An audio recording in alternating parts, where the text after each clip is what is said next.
just going to the way. And I think I can't wait for the shoot. Today we had a first meeting with Joel and Leanne, and I saw them, I was sitting in front of them, I saw them together, I said, man, it's like, here's my movie. They look such a match together, and it's fantastic. Yeah, but again, with like, how come you're not making movies like in Israel as part of the industry, like for what, like 8 years? More. 10 years. I have plans. And now it's becoming, as you know, very tough, and it's going to be very, very tough with the new regulations, the coming censorship. So I think it's even more important to express your visions and especially your thoughts about the place. And I had the opportunity to move abroad, and I decided, we decided as a family to stay at home and me traveling and working, and because we feel part of the place.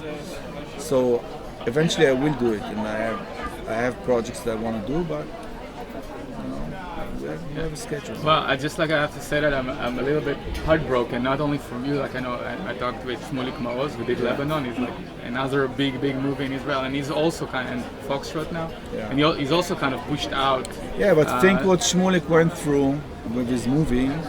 Foxtrot is an Israeli movie that won the Silver Lion last year in Venice, and went really far. It's a great movie, and they were like abusing it. Apart from executed like everything by the government, and I don't know why still to this day, because of the political view of the film. So I think that it's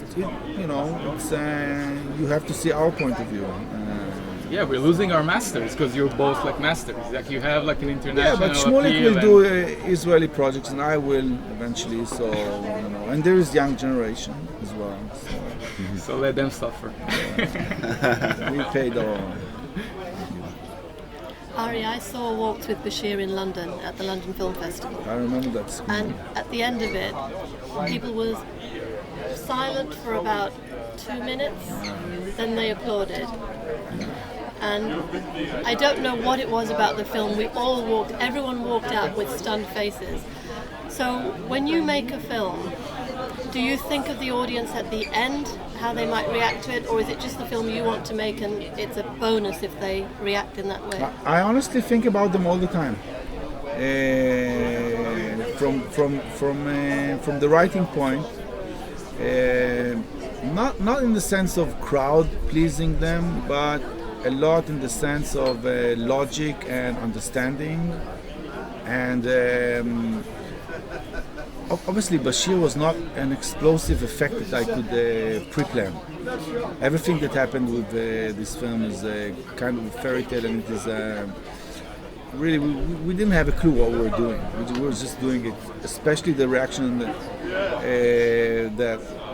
it started here 10 years ago. So you couldn't plan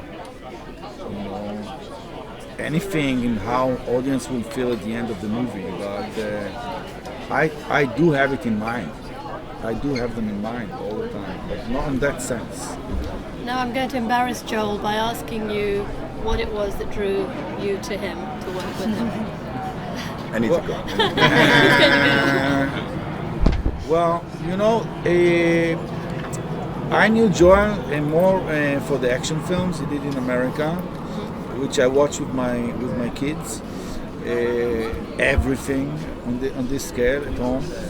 But then I saw Snabakash.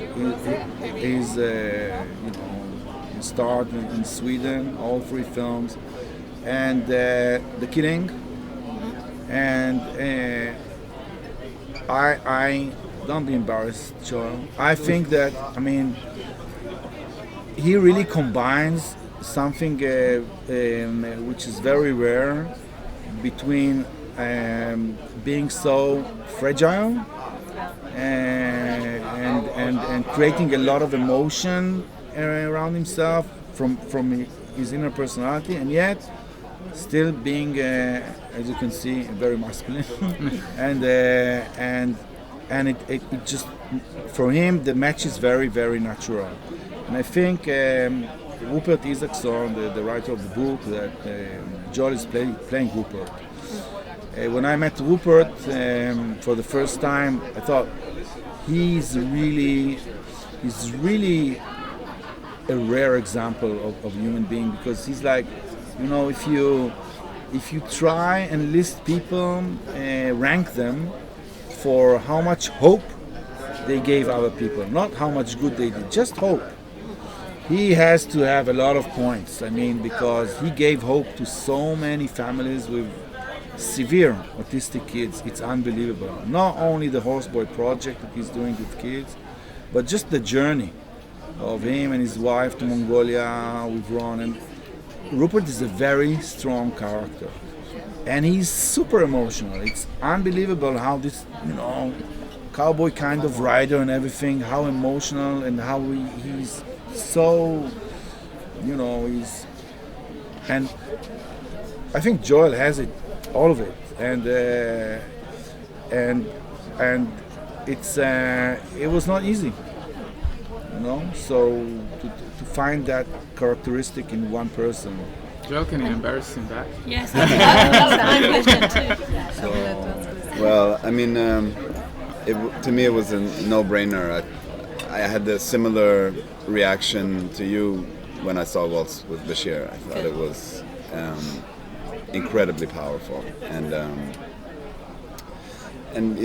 to combine like a storyteller of that kind of degree that can make me feel so much with a project like this, which it really moves me, and it makes me happy when I think about the project. It makes me, the kind of story we're going to tell and where it takes place, it just really it makes me inspired, and it makes me.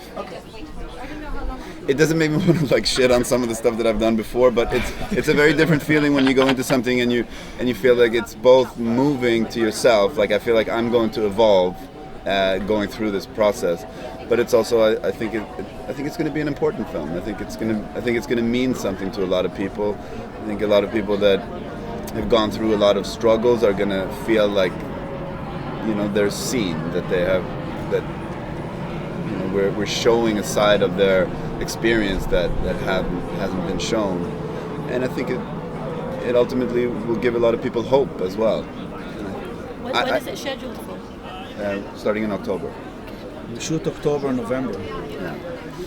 And it's to me it's a brilliant screenplay, and I after now digging down more into the story and where its story comes from, I find the script even more brilliant. Like what pieces Ari has chosen to highlight, and what part of the story he has twisted. It's a massaging of the story that I think is going to really bring out a new understanding of what these people are going through, and it's a beautiful story. So yeah, I haven't felt this happy about going into a project for a long time. How could you describe the character in your own words? I have to change interviews very soon.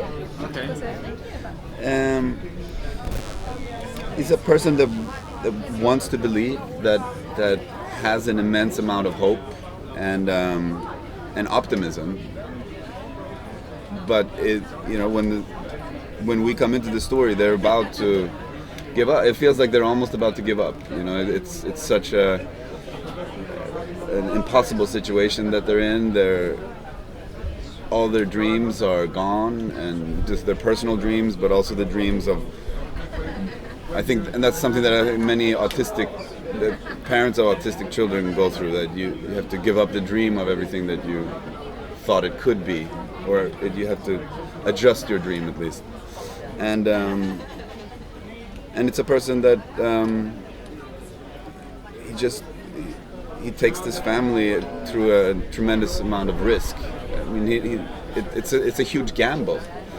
So it's sort of an all or nothing gamble, and it ends up really paying off, and I find that inspiring.